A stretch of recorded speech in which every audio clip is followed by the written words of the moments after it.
మంచిగా కూర కూర మస్తున్నది కూర తినండి బొత్త నిండా.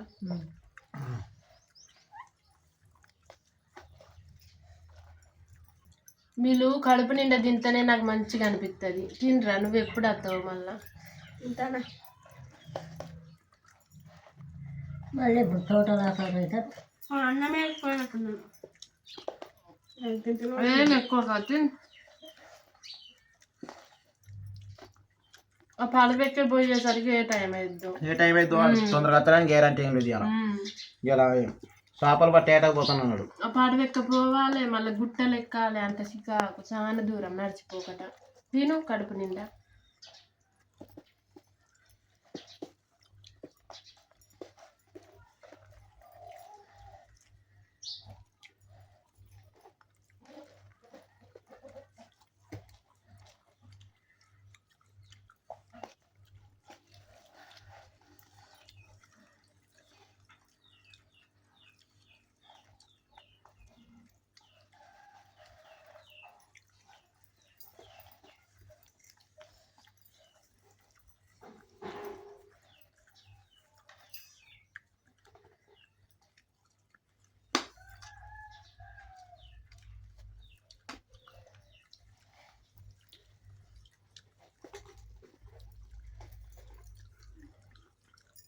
తిను దబ్బా ఎన్ని గంటలు తింటానే?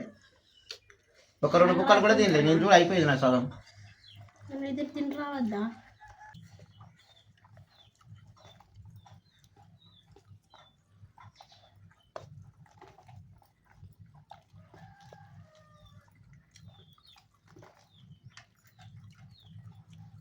నాదైతే మిషన్ తిన్నట్టే తింటాను. పని చేసుకుంటాను తినాలి. తింటేనే పని చేయాలి. అట్లా తింటా. నేను చిన్నప్పుడు అట్లా తింటా. గబ్బ గబ్బ తిండి ఇంకే తింటే కదా నువ్వు ఇస్తాను నీకు ఎప్పుడు అన్న మీద ఇష్టం ఉండదు. వేసిన పోతా నాకేస్తాను. ఇంకేం వేస్తాను? ఇంటికి పోతాను అని ఇంత మొత్తం వస్తాను. అరే ఇప్పుడు ఏం తొందర లేదు. తిను. నాకు తొందరగా ఆకలి అయితే తొందర ఏం తొందరగా నేను చెప్తా కానీ అక్కడ వరకు తిను. తొందర కాదు, ఆకలి అయితే కడుపు మస్తున్నాయి చేప. మస్తున్నాయి చేపలు. కోన చేపలు రుచి బాగుంటాయి. ఇలా ఏముంటాయి ముక్కలు మన ముళ్ళ కాడికి వెళ్ళి అమ్ముకొని తింటాయి. కోన చేపలు నీళ్ళు ఏం పెద్దగా ఉంటాయి, చిన్న ముళ్ళు ఉంటాయి. నేను చేపలు అయితే ముళ్ళేది ఇంత మొత్తం నూనె పెట్టుకొని చేపలు పోసేయండి. నూనె లేదు ముందు మొత్తం చూడే.